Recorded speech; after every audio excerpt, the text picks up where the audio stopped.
자, 오늘은 전능자의 그늘 아래 사는 자라고 하는 제목으로 은혜의 시간을 좀 나눠보고자 합니다.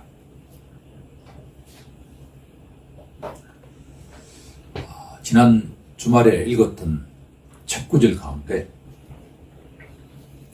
역사는 어떤 면에서 보면 인간의 인권이 신장되는 것과 같은 측면들이 있죠. 100년 전과 비교할 때 우리나라에서는 모든 사람들이 다 투표를 할 수가 있고 양반들만이 공부를 했는데 지금은 모든 사람들이 다 기초교육을 받을 수 있고 본인들이 원하면 대부분이 다 고등교육까지 받게 됩니다. 자, 그런데 크리스천에게 어떤 권리가 있느냐라고 하면 고난받을 권리가 있다라고 하는 거예요. 재밌지 않나요? 무슨 권리라고요? 고난받을 권리가 있기에 누군가에게 고난이 찾아올 때 그 권리를 행사하지 못하게 해서는 안 된다라고 하는 이야기예요. 재밌지 않나요? 저희는 아주 도발적이었습니다. 왜 크리스천들에게 고난이 권리일까? 사도 바울을 통해서 하나님께서 어떤 말씀을 주셨냐 하면 사도행전 14장 22절에 우리가 하나님의 나라에 들어가려면 많은 환난 혹은 고난을 받아야 할 것이다 라고 말씀하죠. 어디에 들어가려면? 하나님의 나라에 들어가려면 고난이 필수적이다.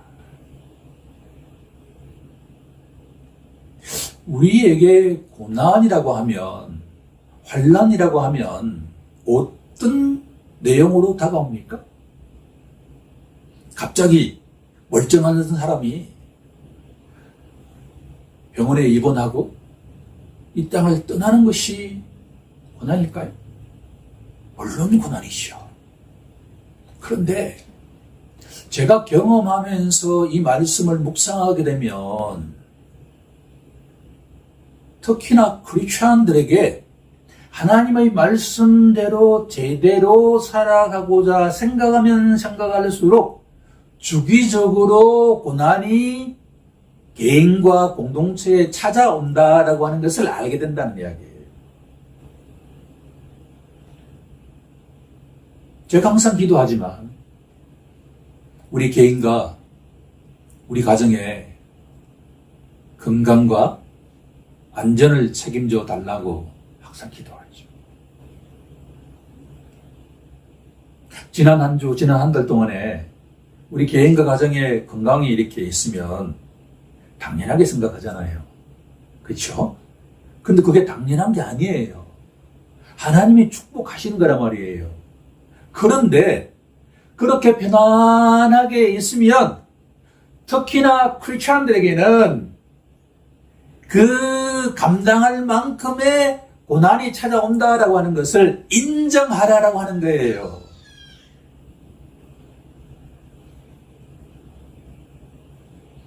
목회자로서는 이것을 항상 경험합니다. 우리 교회가 만 8년 되고 예배자들과 지체들이 확정이 되어 있는 상태에서는 제가 목회의 방침이 그 사람의 사정을 100% 알 수도 없지만 일정한 영적 사이클에 나도 따라가려고 하죠. 우리 인생이라고 하는 것은, 우리의 삶이라고 하는 것은 영적 사이클이 있잖아요. 그렇죠? 경제적인 사이클이 있듯이 심리적인 사이클이 있듯이 이렇게 올라갔다가 내려가는 것과 같은 사이클이 있단 말이에요. 그 다운되는 사이클에 내가 함께 하는 거죠. 그 사이클이 좀 더 그 진폭이 적게 하지만 중요한 것은 뭐냐 그러면 삶에도 그렇지만 특히나 크리스천들에게는 평안하다고 할 때 뭔가 나름대로 일이 일어나게 된다는 것을 인정하라는 이야기예요. 예상하라는 이야기예요.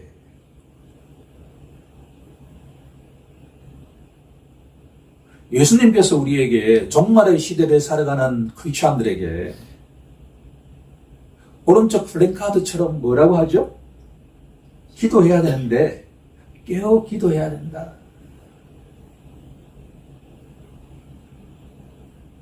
사도 요한을 통해서 하나님께서 성경의 마지막 책을 쓰게 하셨는데 그 내용이 요한계시록이죠.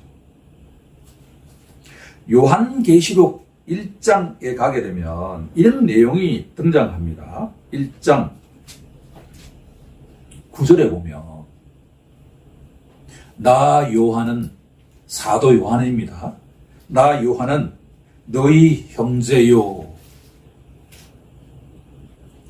이 책을 읽는 덕성교회 모든 지체들과 예배자들과 형제 자매라라는 이야기예요. 수평적인 관계라는 이야기죠. 예수의 환난과 나라와 참음에 동참하는 자라. 사도 요한은 우리가 동일한 형제 자매인데 예수의 나라에 동참하는 자다라고 하는 거예요. 사도 요한은 지금으로부터 2000년 전에 살았던 사람이지만 2000년 전임에도 불구하고 우리에게는 할아버지가 아니라 누구라는 이야기예요? 형제다. 어떤 점에서 형제인가? 예수의 나라에 동참하는 자다. 어느 나라라고요? 예수가 통치하는 나라에 동참하는 자다라고 하는 거예요. 그것을 복음서의 용어로 바꾸면 바로 천국에 동참하는 자다. 하나님의 나라에 동참하는 자다라고 하는 거예요. 우리는 대한민국 국민이고 사도 요한은 팔레스타인 지역에 살았던 사람인데 2000년의 시차에도 불구하고 우리는 동일하게 예수의 나라에 동참하는 자다. 그러면 이 나라에 동참하는 자는 동일하게 앞에 무엇이 놓여 있냐 그러면 환난이 놓여 있다라고 하는 거예요. 제가 성경 구절 가운데 아주 좋아하는 구절입니다. 크리스천의 실존을 너무나 정확하게 알려주기 때문이죠. 이때의 환난은 개인마다 다 달라요. 가정마다 다 달라요. 그런데 주기적으로 반복해서 고난과 환난이 찾아온다라는 점에서는 동일해요. 그렇기에 예수의 나라에 참여하는 모든 크리스천들은 고난을 받을 권리가 있다라고 하는 이 주장은 너무나 성경적인 주장이죠. 그래서 환난이 찾아올 때마다 우리가 요청되는 덕목이 있는데 그 덕목이 뭐라는 거예요? 바로 오른쪽에 참음 인내라고 합니다. 재밌잖아요. 예수의 나라에 참여하는 덕성교의 모든 예배자들과 지체들은 각자와 그 가정에 찾아오는 고난이나 환난을 당연시하면서 어떤 덕목이 요청되냐 그러면 인내하는 것과 같은 덕목이 요청된다라고 합니다.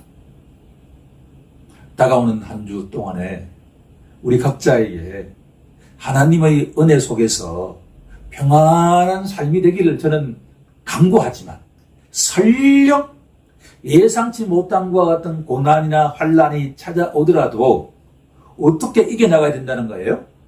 인내하면서 이겨나갈 때 우리에게는 또 다른 평강이 찾아온다라고 하는 것을 기억하면서 오늘 시편 본문으로 들어가고자 합니다. 시편 91편은 제목이 없습니다. 즉, 이 시편을 기록한 사람이 누구인지를 침묵하고 있습니다. 이럴 때 우리들은 작가 미상이라고 하죠.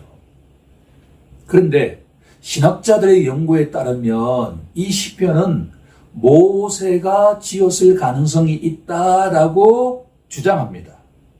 그 근거의 첫 번째는 뭐냐 그러면 91편 바로 앞에 나오는 90편이 누구에 의해서 지어진 시편이죠? 모세의 시편이라고 기록되어 있죠.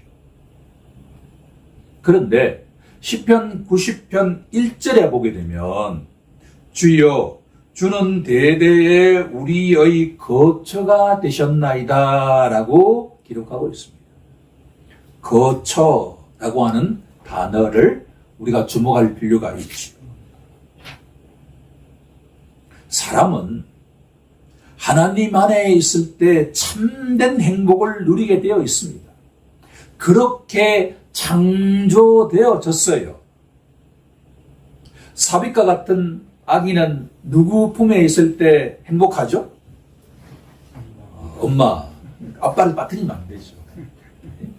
엄마나 아빠의 품에 있을 때 행복한 것처럼 피조물 인간은 누구 품에 있을 때, 누구 집에 있을 때 평안과 행복을 누리게 된다는 거예요. 하나님 안에 머물 때 행복을 누리게 된다라고 하는 거예요. 예컨대 저희 경험을 또 이야기하죠. 제가 하루에 꼭 즐거움을 누리는 시간이 있죠. 여러분 다 알잖아요. 점심 먹고 난 뒤에 아이스 라떼 한 잔을 마실 때 참 즐거워요. 그런데 이때 이 즐거움은 일시적이에요. 영원한 즐거움의 그림자다 말이에요. 이것은 크리스찬만이 누릴 수 있는데 전에는 혼자 있는 게 그렇게도 힘들었는데 어느 순간에 혼자 있는데 평안할 때가 있잖아요. 그럴 때 어떤 기분이죠? 누가 함께 한다는 걸 내가 알게 될 때 이 순간 내 눈에 아무도 보이지 않는데 내 마음속에 눈에 보이지 않는 하나님이 함께 하신다라고 내가 느끼고 인식하고 고백할 때 내 심령에는, 내 마음에는 평안함이 있죠. 이거는 이 세상이 주는 즐거움과 비교할 수 없는 거예요. 모세가 이처럼 대대게 창세전부터 지금까지 영원히 인간의 거처가 누구가 되어야 한다는 거예요? 하나님이 되어야 한다. 이런 용어를 사용했는데 오늘 시편 91편 속에서도 9절을 보게 되면 내가 말하기를 여호와는 나의 피난처시라 하고 지존자를 너희 거처로 삼았으므로 분위기가 비슷하죠? 모세가 쓴 시편 90편이나 작자 미상의 91편이나 결국 인간은 누구 안에 있을 때 참된 행복을 누리게 된다는 거예요. 여호와 하나님 안에 있을 때 머물 때 참된 행복을 누리게 된다라고 하는 겁니다. 그런데 모세 혹은 모세 시대에 같이 활동했던 사람 누군가 이 시편을 지었다고 한다면 그 시대적인 배경은 바로 오늘 본문에 나와 있는 여러 가지 용어들을 종합해 볼 때 밤에 찾아오는 공포와 낮에 날아드는 화상과 어두울 때 퍼지는 전염병과 밝을 때 닥쳐오는 재앙이라든가 그리고 사막의 많은 독사라든가 사자라든가 이런 것들을 다 종합해보면 시편 91편의 배경은 작자를 알 수는 없지만 광야 생활을 하는 이스라엘 백성들을 배경으로 하고 있다라고 하는 것을 알 수가 있죠. 이렇게 우리가 질문할 수가 있잖아요. 하나님께서 택하고 약속을 맺은 이스라엘 백성들에게 애굽의 종살이 하던 그 사람들을 해방시키셔서 젖과 꿀이 흐르는 가나안 땅으로 직접 데리고 가실 수도 있음에도 불구하고 왜 사막 그곳에 장장 몇십 년 동안에 40년 동안의 광야 생활이라는 고난, 환란을 겪게 했을까라고 질문한다면 여기에는 중요한 의미가 있다라고 하는 것을 우리가 파악하지 않을 수가 없지요.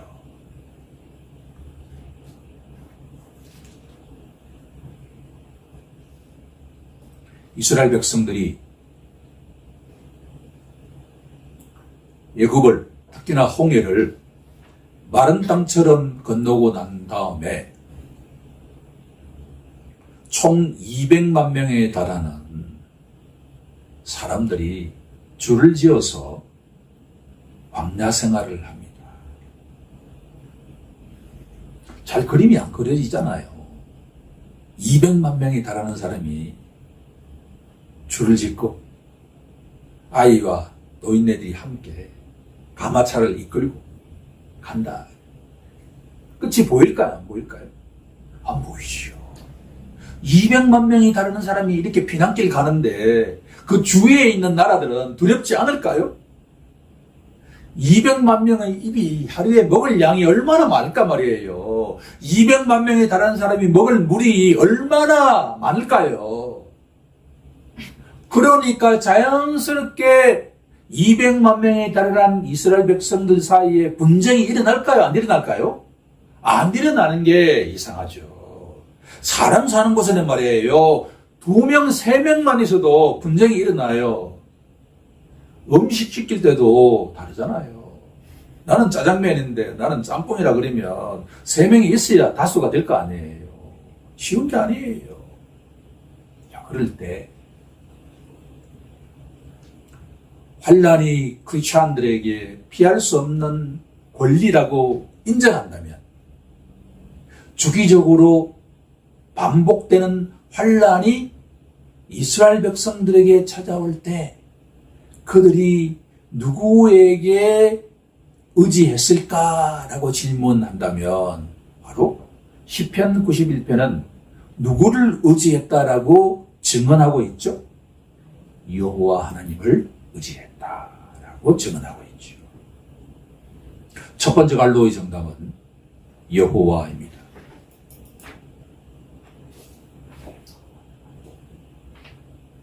그는 나의 피난처시요. 그는 나의 요새시요. 내가 의뢰하는 하나님, 그분 안에 우리가 배가 고플 때 하나님께 부르짖으면 하나님이 하늘에서 만나와 메추라기를 날마다 몇 년간? 40년간 뿌려주셨잖아요. 이게 역사적 진실이단 말이에요. 하루 이틀도 아니고 40년 동안에 조금 익숙해지다 보니까 하나님, 우리가 애굽 살 때 먹던 좀 새로운 고기도 좀 먹고 싶어요. 부추와 마늘도 여기에 쌈장까지 있으면 얼마나 좋을까요? 이렇게 불평불만했지만 이스라엘 백성들에게 축복은 뭐냐 그러면 고난이 찾아올 때마다 40년 동안에 누구한테 나아갔다는 이야기예요. 여호와 하나님께 나아갔다.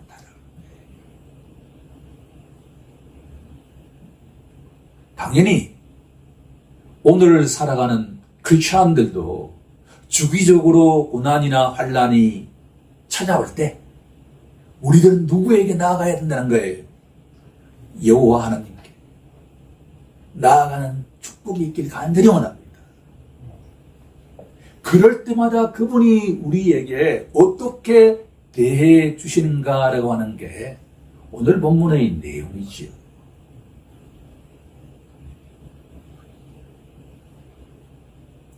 내년도에 우리 지방에서 이스라엘 성지 순례를 이렇게 계획을 하고 있는데 60이 넘은 원로 목사님의 경우에도 살아계신 부모님이 계시잖아요. 그렇죠? 성지 순례 이스라엘이 간다고 하니까 안 된다. 그 전den통에 왜 가려고 하느냐? 이게 부모의 마음이죠. 그렇죠? 이게 예컨대 지금 팔레스타인 지역과 지금 우크라이나 지역 세계 처처에 전쟁이 일어나고 있잖아요.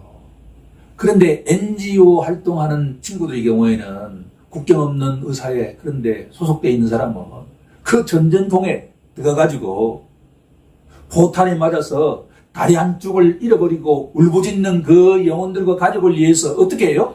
치료해 주잖아요. 그런 사람이 있다니까요. 돈만 추구하는 의사만 있는 게 아니에요. 국경 없는 의사에 있는 사람들은 진짜 그 의료의 서비스를 필요하는 사람들에게 공급하고 있단 말이에요. 그런데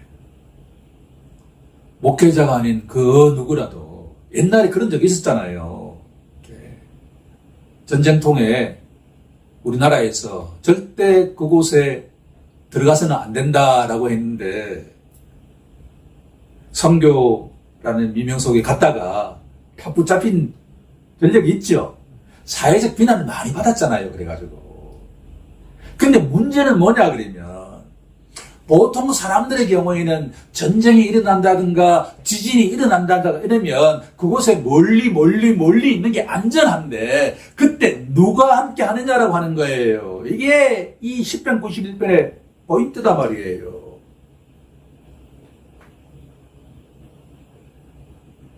심지어 목회자도 이런저런 이유로 그곳에 들어가서는 곤란한 것과 같은 상황인데도 그 전쟁의 현장 속에서 포탄에 맞아서 운명이 달라지는 것과 같은 상황 속에 누가 함께 하느냐라고 하는 거예요.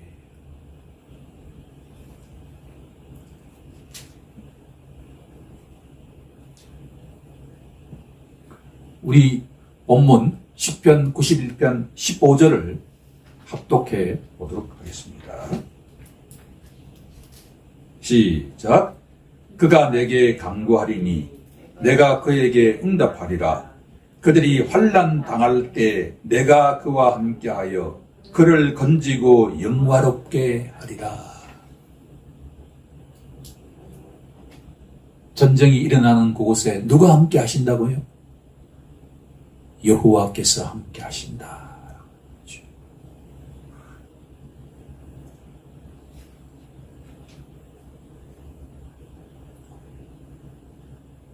이스라엘 백성들이 광야 40년 동안에 그들이 주기적으로 환난이라든가 고난을 당할 때 그들이 그 모습을 깨달았는지 모르지만 하나님께서 그 현장에 함께 하셨다.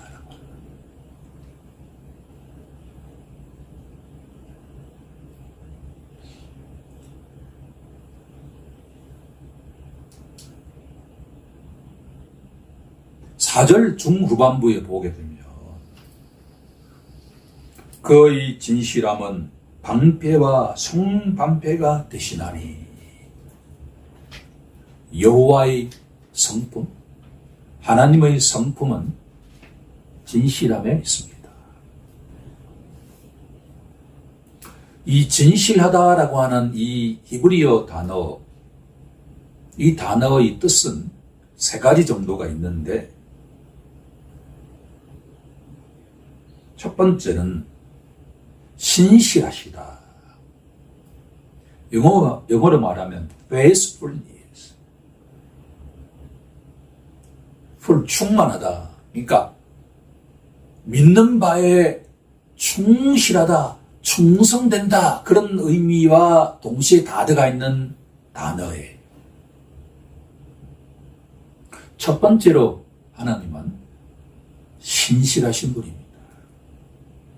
어제나 오늘이라 영원토록 동일하신 분이다.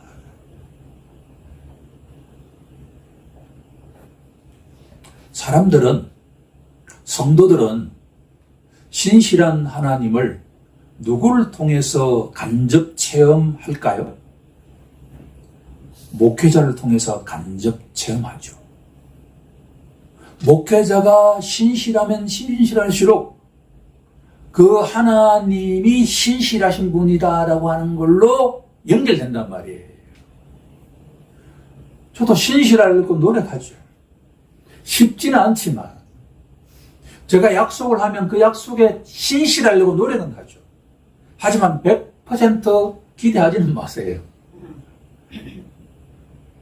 우리 하나님은, 여호와 하나님은 어제나 오늘이나 영원토록 신실하신 분이에요. 그분이 환난 당하는 그 영혼들에게 어떻게 한다는 거예요? 함께 하신다. 두 번째 갈로의 정답은 함께입니다. 환난 중에도 함께 하시는 여호와, 동행하시는 여호와. 진실함의 두 번째 뜻이 뭐냐 그러면 변함이 없으시다.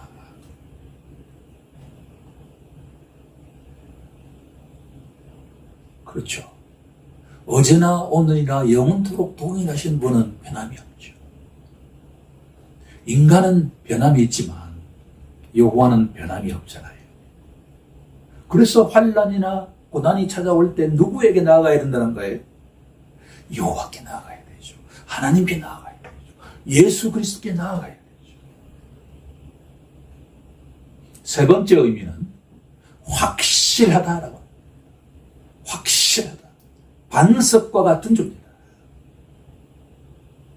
예컨대 우리나라에 가끔 언론에 보도가 되죠.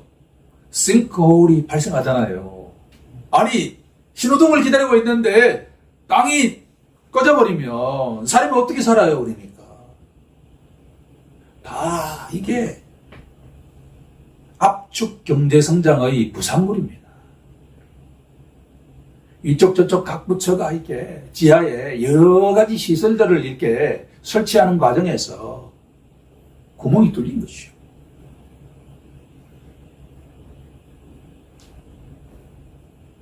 해양 영화를 보다 보면 폭풍우가 치면 아무리 큰 배도 다 집어 삼킬 듯 하는 것과 같은 바다 현장이잖아요. 그렇죠? 그런데 그 바다 현장이 우주의 공중에 떠 있다라고 생각하면 저는 이해가 안 되죠. 이 지상적으로 이해가 안 돼요. 아니, 지구가 어떻게 공중에 떠 있나 말이에요. 논리적인 모순이잖아요. 이게, 이 지구가 진짜 지구가 크단 말이에요. 처음에 미국에 처음 가서 서부에서 동부로 비행기를 타고 사막을 가는데 2시간 달렸는데도 계속 사막이더라. 그렇게도 큰 USA인데 우주에서 보면 뭐라고요? 점이단 말이에요. 이게 이해가 안 되는 지점이에요. 그러니까 하나님이 어떤 존재인가를 우리는 절대로 알 수 없어요. 진짜 넓은 이 지구인데 이 지구가 우주 전체에서 보면 이게 점 하나밖에 안 된단 말이에요. 그걸 창조하신 하나님을 우리가 믿고 의지한다? 우리의 믿음은 밴댕이 속과 같은 거죠. 우리는 아무리 알아도 하나님이라는 존재를 정확하게 알기 어려워요. 자, 오늘 말씀은 아주 심플합니다. 우리 크리스천들에게는 뭐가 권리라고 했죠? 고난, 환난이 권리다. 우리의 인식을 바꾸는 것과 같은 시간이 되길 원합니다. 그러면 마음을 어떻게 먹어야 돼요? 지금은 편안한데 언제 또 나에게 내가 감당하는 것과 같은 고난이 찾아올까라고 마음의 준비를 하고 있어야 된다. 그럴 때마다 누구를 찾아가야 된다는 거예요? 신실하시고 변함이 없으시고 반석과 같이 확실한 여호와 하나님을 찾아가야 된다.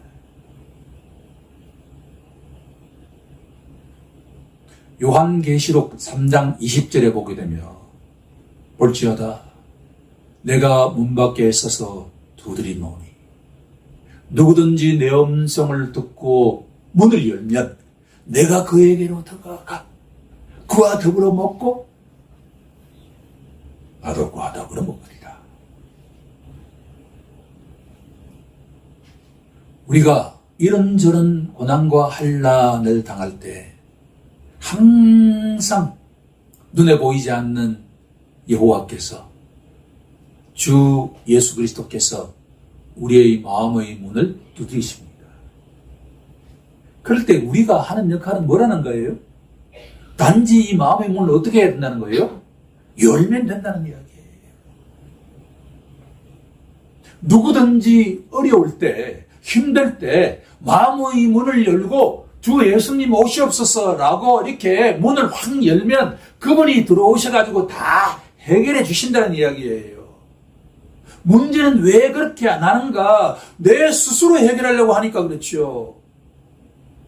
크리스찬은 자신의 나약함과 자신의 변동성을 인정하는 거예요. 스스로 해결할 수 없어요. 믿음이 좋다라는 이야기는 뭐냐 그러면 내 힘으로는 안 되는데 누구 힘으로는 된다는 거죠? 하나님께 의지하고 간구하는 자에게는 복이 임한다.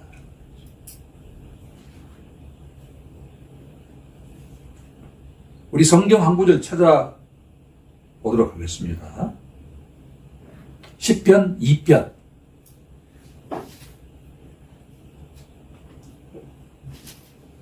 마지막 구절, 제가 봉독한 제일 마지막 부분입니다. 여호와께 피하는 모든 사람은 다 복이 있도다. 누구에게 피하는 사람에게 복이 있다고요? 여호와께. 왜 여호와께 피해야 되죠? 무엇이 찾아왔다는 거예요? 고난이나 환난이 찾아왔다는 이야기죠. 저는 이 말씀을 묵상하면서 여호와께 피하는 모든 사람, 모두는 다 포함하잖아요. 그런데 그 다음에 또 뭐라고 해요? 다. 두 번 강조하고 있죠. 한 사람도 예외가 없습니다. 고난이나 환난이 인간에게는 필수적이라고 한다면 그럴 때마다 누구를 찾아가면 복을 받는다는 거예요? 여호와께 마음의 문을 열면 그분이 내 마음속에 오셔서 내가 처해 있는 모든 어려움을, 모든 환난이나 고난을 다 해결하신다. 마지막 세 번째 이제 남았습니다. 세 번째 갈로의 정답은 끝까지입니다. 끝까지 구원으로 이끄시는 여호와입니다. 시편 91편을 읽어보면 광야 40년 동안에 이스라엘 백성들에게 다양한 고난이나 환난이 밤낮을 가리지 않고 찾아왔다는 것을 알 수가 있죠. 그런데 그들이 신실하신 여호와 하나님께 간절하게 구하자 그분이 어떻게 해주셨냐 그러면 동사 세 개로 정리할 수가 있습니다. 한마디로 말하면 15절 첫 번째 부분에 나온 것처럼 응답하신다. 우리가 고난이나 환난이 찾아올 때 하나님께 간구하면 그분이 응답하십니다. 응답하는 내용은 세 가지인데 11절에 보면 너를 지키게 하심이라. 이 시편을 읽었던 분 가운데 또 누가 있냐 그러면 예수님도 있습니다. 예수님도 시편 91편을 읽고 사역을 감당했습니다. 40일 금식하고 난 다음에 예수님을 마귀가 시험할 때 예수님이 인용하신 구절이 바로 이 구절입니다. 산꼭대기에 올라가서 여기서 뛰어내리라 라고 마귀가 시험하자 주 너희 하나님을 시험치 말라라고 답하시죠. 마귀는 우리보다 성경을 더 잘합니다. 시편 91편에 있게 돼 있잖아. 하나님의 아들이라고 한다면 이 산꼭대기에서 떨어지면 천사들이 와서 다 구해낼 것이니까, 지켜낼 것이니까 뛰어보라라고 마귀가 시험하죠. 그럴 때 예수님께서 주 하나님을 시험치 말라라는 말씀으로 답하시죠. 지켜주시고, 두 번째로는 14절 상반절에 있는 것처럼 그를 건지시리라. 건지시고 마지막으로 높이신다라고 합니다. 이것을 다른 말로 번역을 해보면 바로 16절에 나와 있는 것처럼 만족하게 하신다. 하나님께 간절하게 간구하는 자를 하나님은 만족하게 하신다. 장수하게 하신다. 우리 교회 모든 예배자들에게 만족하게 하시는 하나님, 장수케 하시는 하나님의 축복이 임하길 원합니다. 그리고 덤으로 하나 더 준다 그러면 바로 15절 마지막 부분에 영화롭게 하리라. 영화롭게 하신다. 이 땅에서 만족해 하시고 장수케 하시는 걸로 끝나지 않는다는 거예요. 우리가 아무리 오래 살아도 요즘 몇 살 살아요? 100살이잖아요. 무두살라는 몇 살 살았죠? 969년, 1000년 살았어요. 그런데 1000년 사나 100년 사나 하나님 보시기에 다 비슷해요. 1000년이 하루 같던 하나님 보시기에는 이 땅에서 1000년 사나 이 땅에서 100년 사나 큰 차이가 없단 말이에요. 문제는 뭐예요? 이 땅을 떠나고 난 뒤의 삶을, 영원한 삶을 어떻게 하신다는 거예요? 보장하신다는 거예요. 그게 바로 영화롭게 한다는 거예요. 가슴이 이게 뭔가 이게 뛰어야 되지 않나요? 아니, 하나님께서 고난이 찾아올 때마다 그분께 간구하는 자에게는 다 응답하시는데 이 땅을 떠나고 난 뒤에도 영원한 삶을 보장하신다고 한다 그러면 그 말씀을 우리가 굳게 붙잡아야 되겠죠. 이제 말씀을 정리해보고자 합니다. 하나님 나라의 백성은 이 땅에서 살아가면서 주기적인 고난이나 환난에서 배제될 수가 없습니다. 피할 수가 없습니다. 그렇다면 어떤 신학자의 주장처럼